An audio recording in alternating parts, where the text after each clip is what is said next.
Resikonya apa sih? Si decentralized finance ini malah yang paling sering dihack. Wah, gimana?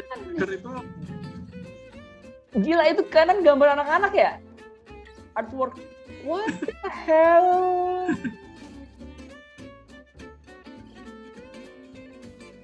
Next, itu adalah saving lending nih. Nah, kalau teman-teman aware, Aaron ini udah berapa kali mention istilah baru namanya stacking. What the hell is that? Ya Bang, jadi misalnya kita lihat di ini ya, Coin Market Cap ya, itu beberapa itu kan ada yang istilahnya decentralized finance, jadi ada token yang dia itu bergerak di bidang decentralized finance. Nah, ada decentralized exchange juga.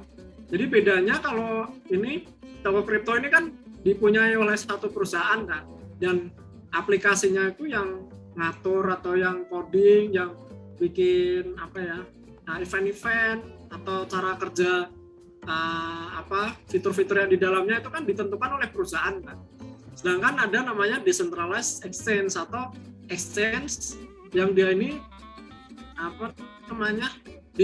dibikin oleh developer ya, sekelompok developer gitu, tapi untuk penentuan fitur-fitur apa yang nanti akan dipakai, terus mau partnership sama siapa, itu kita bisa voting gitu. Di sini kita bisa voting nih, misalnya ini contoh. Nah, kita bisa voting nih tentang masa depan si decentralized exchange ini. Jadi namanya decentralized. Jadi demokrasi lah istilahnya. Jadi kita semua yang punya koin PancakeSwap ini kita bisa ikut voting. Ini vote now misalnya. Itu Bang. Oke, ini gila. Decentralized exchange ini ada beberapa bentuk ya, kita bisa terlibat di dalamnya. Yang pertama nih farm ya. Nah, farm ini stake liquidity provider token ya Tuhan. Jadi kita akan memberikan likuiditas kita sebagai pause dulu. Ya. Bro, yang paling basic aja dulu, yang paling gampang aja dulu, staking paling gampang. Itu ngapain? Basically itu apa? Bahasa manusianya staking itu apa? Staking ini kayak deposito, kita taruh koin kita di decentralized exchange ini, atau centralized exchange juga ada sih. Nah, koin kita kemudian kita akan dapat profitnya gitu, atau APR ya, okay. Percentage rate gitu. Oke, jadi sebenarnya staking itu kayak deposito lah ya. Kalau mau dapat deposito di mana, lu bisa milih. Tadi kan Aaron bilang ada centralized exchange bisa lewat Binance gitu kan, atau decentralized bisa, yaitu lewat ini ya, PancakeSwap ini ya. Kalau mau decentralized ya, oke. Nah, tapi untuk how making money-nya basically dapat interest rate lah, kayak apa deposito gitu ya. Yang paling basic gitu ya. Oke. Nah, lu sekarang nunjukin yang lumayan advance ya, atau enggak? Ya, jadi dari beberapa jenis staking itu sebenarnya ada 3, yaitu ada farms, ya sebutannya farms, kemudian ada pools ya, ini ada pools, kemudian ada yang lock staking ya, jadi dikunci gitu. Nah, sedangkan yang kayak gini-gini nih kebanyakan sih fleksibel gitu, tapi ada juga sih yang lock ya. Nah, kalau locknya itu sendiri biasanya 7 hari, ada 15 hari, 30 hari, 60 hari, seperti itu. Nah, kalau yang pools ini, kalau kebanyakan tuh fleksibel ya.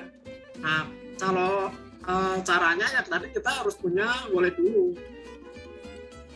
Tuh, nanti kita connect wallet, kemudian koin apa yang mau kita stake, terus kita dapat apa gitu. Misalnya ini kita stake cake, kita dapat koin NFT. Terus juga dengan Okay. Ini setahun. Oke, guys, APR ini basically return aja setahun. That's it. Jangan pusing sama istilah. I see. Oke. Godit. Itu teman-teman ini istilahnya emang kayak ribet-ribet gitu ya. Cuman basically ini kayak deposito aja. Cuman lu pakai koin yang bukan rupiah gitu. Oke. Ya, adalah benda-bendanya lucu-lucu nih ya. Cake ya. Aduh. Sirup puls lah. Ya, peternakan lah. Buset ya. Itu tapi istilahnya farm tadi sama puls ini. Dua ini aja. I see. Tadi lu mention yang si farms itu lumayan advance ya bro ya, karena dia mau jadi liquidity provider. Ya. Let's touch that like for 30 seconds sebelum otak meledak gitu ya. Jadi ini kayak liquidity provider di exchange, di DeFi dan lebih tinggi returnnya karena lebih tinggi risknya. Ya Aaron ya. Ya betul. Dan jadi kalau di farm ini kan kita sebagai liquidity provider atau bahasa lainnya juga automatic market maker ya. Jadi saat orang-orang mau exchange ya di PancakeSwap ini, nah ini misalnya BNB kita mau beli cake gitu ya. Nah kita kan misalnya punya BNB, kita mau beli cake, ini kan berarti si PancakeSwap ini harus punya cake dong, gitu. Harus punya BNB gitu. Nah makanya dia di sini ada cake BNB. Aduh, sorry. Naik AFP nih, orang di balik kripto juga, never mind. Ada cake BNB gitu. Nah di sini apa ya? Jadi kedistrak nih apa tadi? Enggak, oke. Lu liquidity provider, lu jadi automatic market maker. Tapi guys, itu Aaron itu saya actually agak terlalu kompleks. Intinya adalah higher risk, higher return. Kalau kita punya kantor falas gitu ya, money exchange, kita kayak sediain rupiahnya, sediain dolarnya gitu. Dua-duanya kita sediain. Jadi terekspos sama risk dari kedua belah mata uang atau di sini kedua belah koin gitu ya, Ron? Ya, betul Bang. Ya, itu very very complicated. Menurut gua sih kalau lu yang basic deposit aja belum bisa, nggak usah lah yang aneh-aneh. Ya, kalau yang rekomend pemula ini sih Pulse ini, karena kita koin kita juga akan sama ya. Misalnya kita stake 100 cake, nanti ya setelah saat kita unstake atau bisa kita cairin, ya uangnya akan tetap jadi 100 cake gitu. Sedangkan kalau di farm ini ada perubahan dari jumlah koin kita nanti tergantung sama harga market ya. Di masa depan. Tadi yang pertama yang full itu kan lu naruh 100 koin, nanti dapat bunga kan dalam koin juga kan atau enggak? Nah itu jadi ini kan ada yang koinnya profitnya kan beda Bang. Oh. Misal dapatnya chess. Yang ini automatic ini stake cake dapatnya cake. Tapi dia secara otomatis. Sedangkan ini yang manual harus koleksi. Basically yang paling atas ini automatic stake ini kayak ini ya, kayak deposito yang auto rollover ya. Ya, compounding nih. Ya, jadi lu 100 juta untung 100, 110 lu putar lagi gitu ya otomatis ya. Ya. Tapi 70% gede banget, Bos. Even. Ya, makanya ini yang aman aja udah gitu. Tapi itu kan untungnya dalam koin tersebut ya. Assuming koinnya will perform gitu atau well kalau kita rupiahin. Ya betul, makanya harus lihat tadi ya time cyclical tadi ya. Jadi saat ya memang gede sih setahun lagi 74% gitu. Kita kan punya 74% lebih banyak koin cake itu dibanding Iya. Kita sendiri bisa ambles jadi Iya. rugi. Benar. Oke, go ahead. So, kalau how to get started-nya sih basically ya ini ya, tinggal lu punya wallet, connect ke sini ya. Lu mungkin perlu bikin akun lah ya, bikin akun di PancakeSwap ini lah ya, terus connect aja udah. Terus kalian juga bisa beli beberapa koin DeFi tadi ya di exchange itu kalau ada. Tapi kalau nggak ada, kalian bisa kirim USD-nya atau BNB-nya ke wallet. Nah, nanti dari wallet nih kita bisa swap ya, exchange di sini ya. Oh, gitu caranya. Oke. Gila.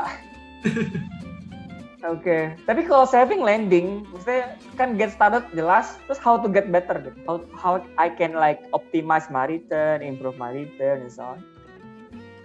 Kayak gue berarti pelajarin yang lebih complicated gitu ya berarti ya. Mesti pelajarin koin-koin yang lucu-lucu ini betul-betul gitu ya. Ya, jadi ada satu lagi juga sih Bang, sebenarnya lebih ke trading ya.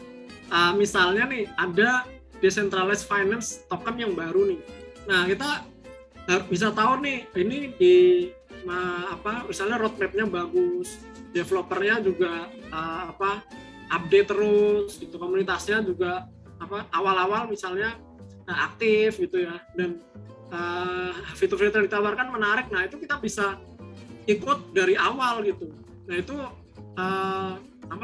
koin kita nanti bisa naik 5 kali lipat lah, 10 kali lipat gitu.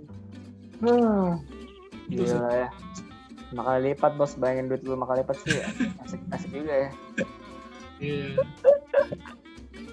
Anyway, ini karena gue lagi keinget sih. Ini lumayan relevan sih kayaknya. Kan lu bilang tadi roadmap, terus awal-awal. Tell us a bit about ICO bro. Initial coin offering. Itu kan berarti kan buat yang koin baru lagi mau di-launch kan? Atau gimana sih?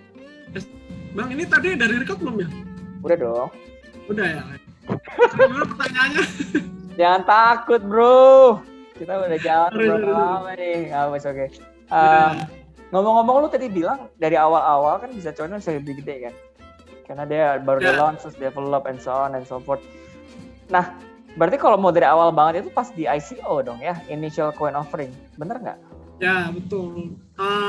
ICO tuh bisa di exchange atau bisa di decentralized exchange juga. Ya, di sini ada namanya IFO, initial offering. Tapi namanya aneh-aneh, cuma pasti initial coin offering sih bro. Aduh Tuhan. Nah, ini kita bisa dapat harga yang murah ya kalau ikut ini. Tapi ini rebutan sih bang. Jadi nggak mungkin misalnya kita masukin $100, kita nggak mungkin dapat $100-nya, dapat jatahnya paling $3. Oh gitu, kayak beli IPO ya, kalau lagi rame. Iya, oversubscribe lah istilahnya. Oversubscribe, oke. Ini yang kayak decentralized finance cuman si Pancake Swap aja atau ada lagi gitu? Banyak sih. Ini ada Mars ya, ini dia 15 besar sih, lumayan lah, 10 besar. Oke. Tapi si APR-nya atau profitnya tuh tinggi banget nih. Misalnya pulse-nya aja 700% gitu. Nah, aku coba yang ini nih, SMS Pancake gitu, 486%. Jadi koin-koin DeFi ini banyak banget ya, mesti pusing banget.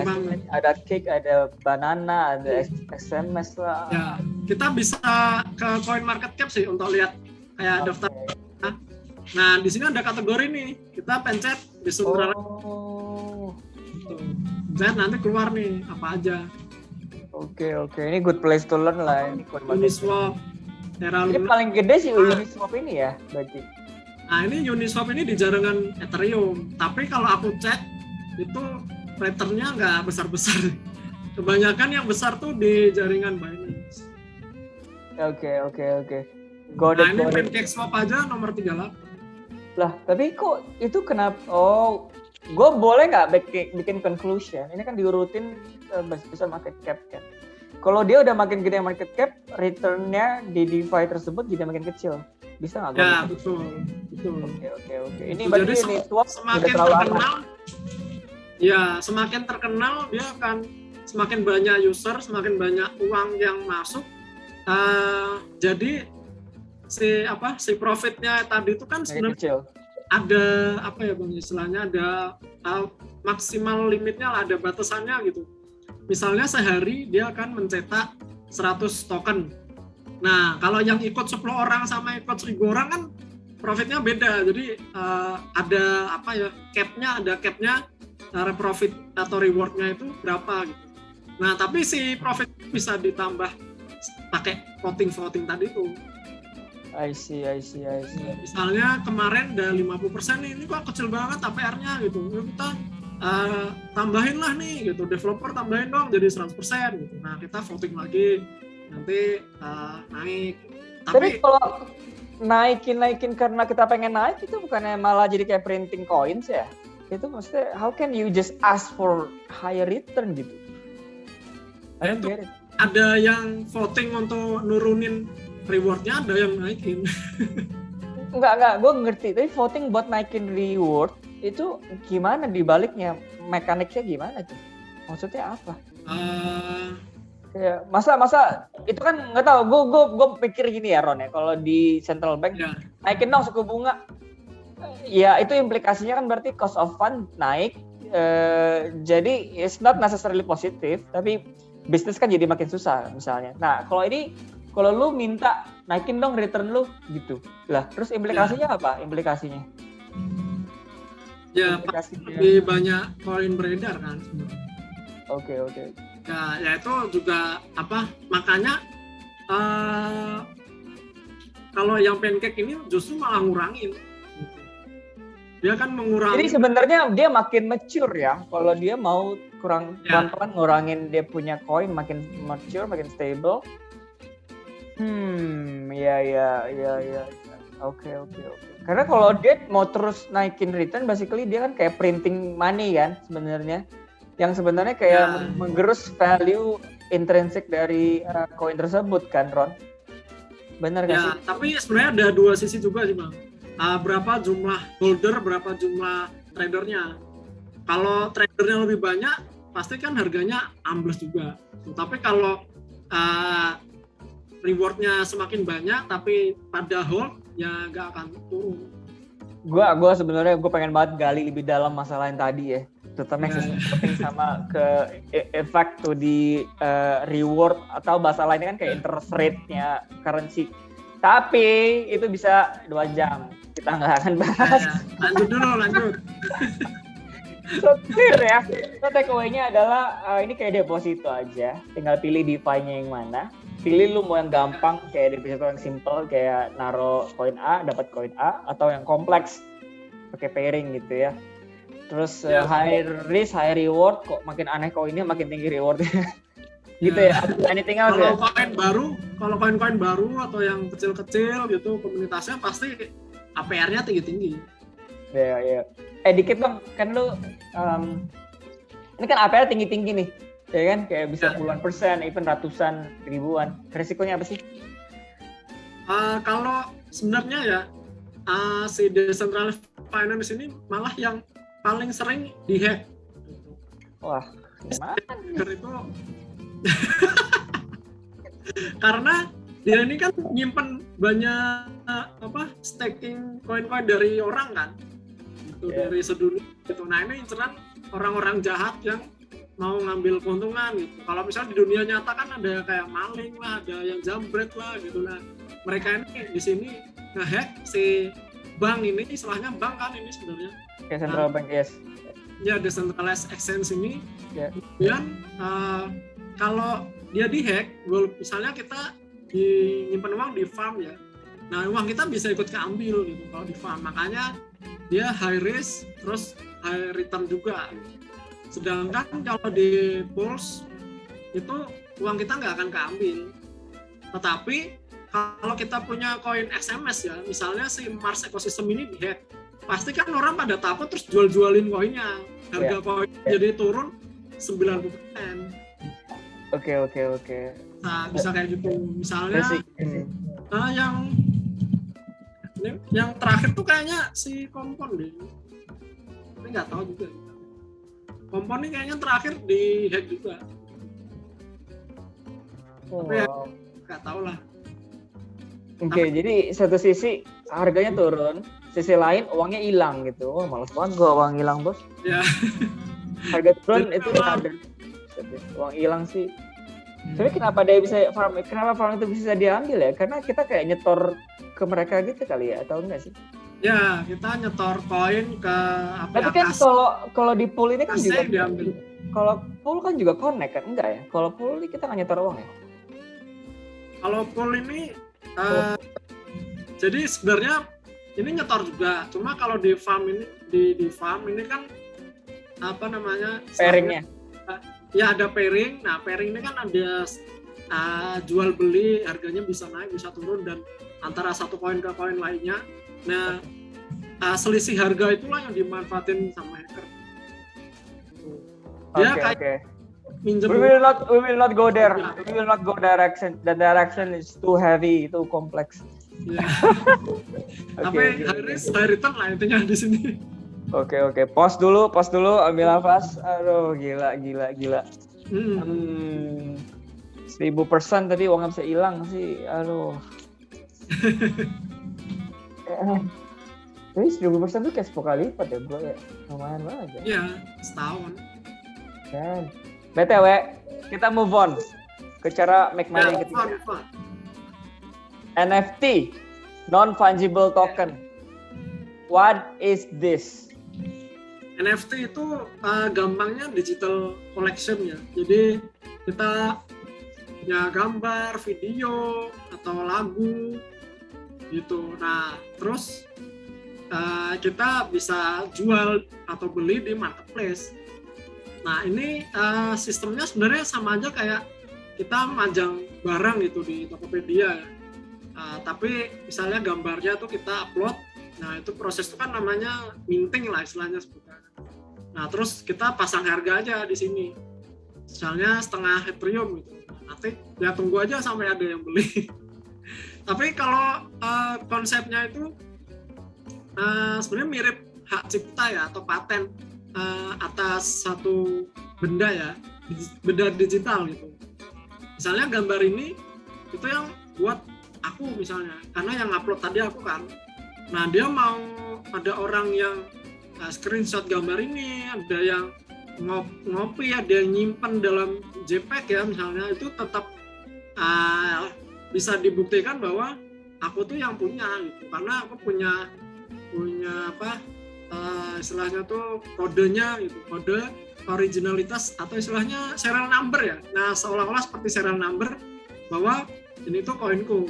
Jadi di walletku nanti, ya, di Trust Wallet ya, itu akan muncul daftar-daftar dari NFT yang aku punya atau yang aku.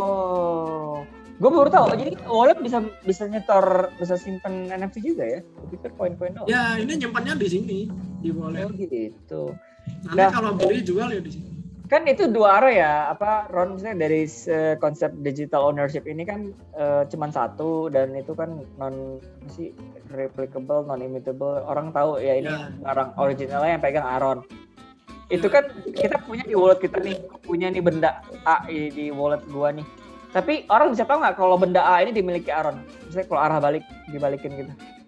Jadi sebenarnya kalau sampai saat ini ya, wallet ini kan kita bisa tahu bang, namanya tuh addressnya gitu ya. Nah ini tuh semua orang bisa lihat bang di ledger blockchain tadi, database tadi, semua orang di dunia kita bisa lihat. Tapi addressnya ya, kalau Oke. Nah, misalnya apa ya? Basically semua transaksi itu recorded gitu ya, dan even NFT, ini konteks NFT yang punya pun sebenarnya ke track kan, ini walletnya siapa X gitu, walletnya kan huruf-huruf susah begini gitu kan maksud lu? Ya ini walletnya jadinya apa ya tadi?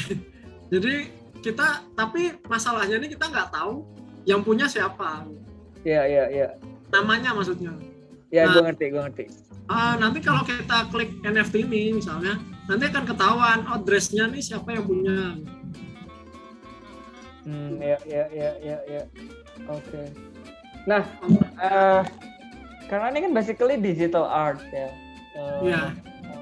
Correct me if I'm wrong. Jadi yang pertama kalau kita mau make money, yang pertama kita jadi artisnya, bikin art terus jual, atau yang kedua kita kayak trading NFT gitu, benar nggak sih? Kayak jual beli, flipping assets gitu. Ya ini ada tulisannya lah, kreatornya siapa. Nanti ya. Mungkin itu kreator, dia jualan mungkin apa aja. Gitu. Berarti gitu kan, Ron, ya, kalau kita artis ya kita bikin aja jual. Tapi kalau kita nggak artis, jual beli gitu ya, Ron? Nah, sebenarnya mirip kalau ada dua jenis ya NFT ya, kalau menurutku ya, ada yang hype sesaat gitu ya. Kayak misalnya batu akik atau tanaman-tanaman mahal-mahal itu kan. Jadi awalnya kayak banyak banget yang beli, makanya harganya naik gitu. Kita bisa trading di situ. Kita ikut beli, nanti harganya naik, kita jual. Tapi ada juga yang koleksi kayak apa ya, koleksi mewah. Misalnya aku punya aku beli lukisan Van Gogh gitu. Nah di sini ada juga yang sejenis itu, yang apa istilahnya gambar langka-langka ya. Nah ini misalnya kita urutin harga highest price. Nah, ini harganya udah gila-gila. Jadi tuh 5.000 Ethereum. Tuh gambar gini. Satu Ethereum berapa? $3.000. Buset. 15 juta dolar. Dan untuk gambar Dice from Cringe. Ya aku nggak tahu sih ini orang seninya dari mana, tapi ada lah gitu seniman-seniman mungkin dia yang beli atau screenshot atau apa nih, nggak tahu nih. Kayaknya sih gitu sih, dari meme gitu kayak lo. Nah, ini Bang Sandro bikin gambar lukisan terus dijual 5.000 Ethereum. Gila, itu kanan gambar anak-anak ya? Artwork. What the hell? Loh ini kita kalau masang harga kan bebas ya, tapi bisa aja kebeli loh Bang. Oh. Oke. Ini gue jadi satu pertanyaan. Let's say kita nggak sengaja bikin art lah, yang kita anggap jelek, tapi dunia anggap bagus gitu. Iya. Itu kita ngelakuin yang namanya minting ya bro ya? Ya, proses ngupload gambar ini jadi NFT ya minting. Iya ampun, nih orang upload kagak bagus tuh, udah tuh, nggak uploadnya aja kayak nggak. Gambar anak-anak ini. Terus nguploadnya sendiri tuh kayak nggak serius. Iya. Asli deh. Foto HP kayaknya nih. Aduh. 5.000 Bang. What a world we live in, gila. Oh wow. Nah lu sendiri gimana? Lu sendiri make money gimana? Lu trading ya? Lu beli terus lu jual lagi gitu ya? Kalau aku tuh beli, aku nyoba juga NFT, tapi bukan yang ini ya, bukan di OpenSea ini ya. Aku belinya di misalnya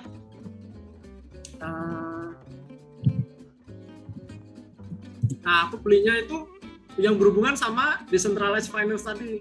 Jadi si DeFi ini kan ngeluarin token juga. Aduh. Misalnya ini nih non-fungible cowboy. Non-fungible cowboy. Nah ini aku beli ini karena dia ini ada utility-nya, ada fungsinya nanti untuk main game di dalam DeFi. Yang nanti nyambung ke NFT game gitu ya? Beda lagi. Kalau ini lebih ke apa ya? Game mini game sih Bang sebenarnya, mini game di dalam DeFi-nya gitu. Okay. Kayak kayak lo buat main lah, kayak avatar lo mainnya gitu ya. Ya gamenya, tapi gamenya kecil-kecil lah, game gampang gitu lah. Game oke di dalam bukan DeFi. Game, bukan RPG, bukan battle, bukan apa. Got it. Bro, lu tadi nyebut satu istilah yang menarik, yaitu punya utility. Ya. NFT apa lagi yang punya utility emang? Jadi selain untuk main game, aja. Tadi ada airdrop, atau kalau kita punya NFT ini, nanti kita misalnya tiap minggu dapat 1.000 poin gitu. What? Jadi ada yang kayak gitu juga Bang. Oh my god. Jadi bisa staking. NFT-nya bisa kita staking. Jadi just by owning an NFT, lu bisa dapat kayak return gitu. Ya, ada benefitnya. Siapa yang ngasih return itu? Si DeFi-nya? Iya, developernya. Misalnya nih, si PancakeSwap ini mau rilis dia besok 7 Oktober. Nah, biasa kalau tradingnya ya, kita beli tangan pertama, beli dari developer, kemudian nanti kita jual di marketplace atau second hand. Nah, itu naiknya bisa 3 kali, 10 kali. Oke. Satu. Cara lu mungkin tadi beli dari developer, jual ke marketplace. Beli dari developer gimana caranya? Nah, ke websitenya masing-masing. Misalnya nih di PancakeSwap, ya ini yang dijual ini nanti ya ini. Kalau yang itunya belum keluar sih. Yang PancakeSwap ini. Oh, itu nanti itu developer tuh yang bikin. Ya, ini harganya murah nih, kayak di bawah 1 BNB lah. Tapi nanti kalau sudah rilis terus bisa jualan di marketplace. Oke, let's say nanti kan itu kayak offering gitu ya, Ron ya? Ya. Kayak lo ngebid gitu, kayak auction gitu ya? Ya, ada yang auction, ada yang cepet-cepetan, Bang. Oke. Let's say ini nanti coming soon. Let's say kan gue pengen coba ikutin cara model lo, yaitu beli dari developer, jual di marketplace. Let's say kita cepet-cepetan dapat lah. Terus masuk ke wallet kita ya, berarti? Masuk ke wallet kita. Ya, masuk ke wallet. Habis itu gimana cara? Gue mesti ngapain? Jual ke marketplace gimana cara? Jualnya ya misalnya nanti dia kerjasama sama ini ya, misalnya NFT.app misalnya ya.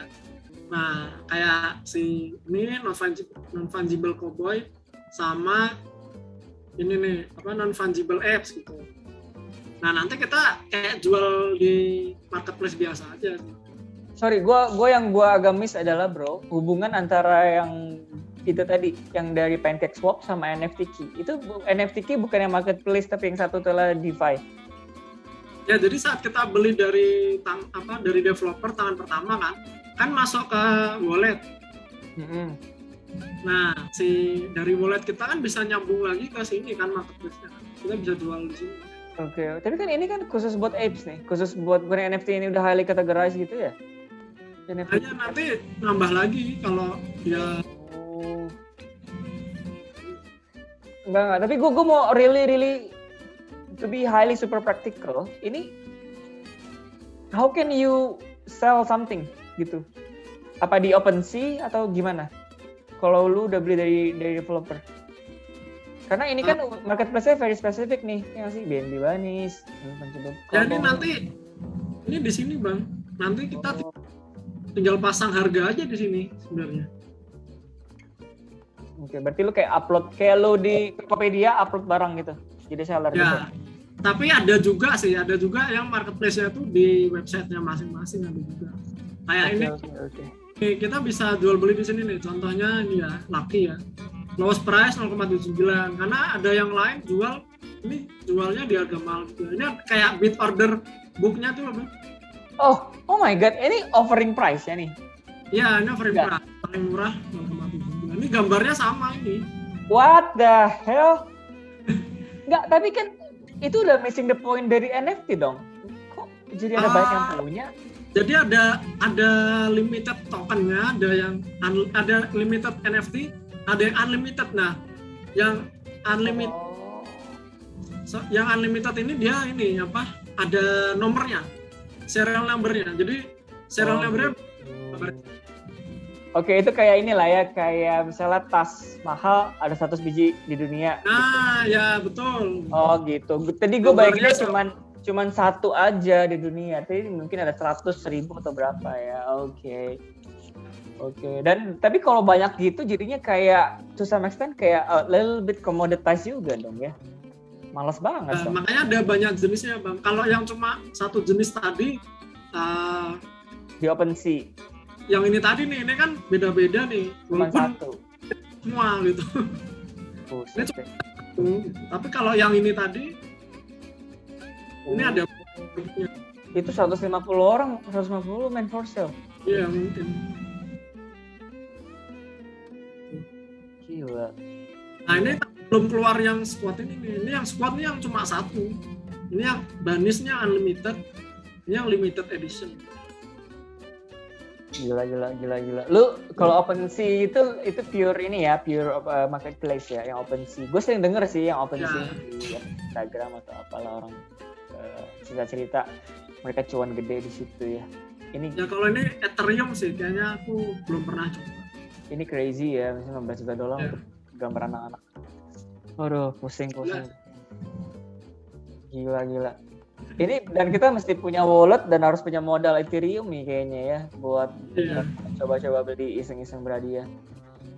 Oh my god, this is crazy. Ini nggak mudeng sih, ini sepatu-sepatu. Sepatu digital ya, $15 juta. Bro, I think NFT gue enough sih. Sorry, selain JPEG ada juga nggak sih kayak audio atau video ada ya? Ya ada video, terus ini tadi kan ada yang gerak-gerak Bang. Iya ya gue lihat. Ada audio juga. Yang ini gerak-gerak. Oke. Ini gue Oke. Ini ada kali ya. Ini foto monitor nggak jelas. Kayak gini.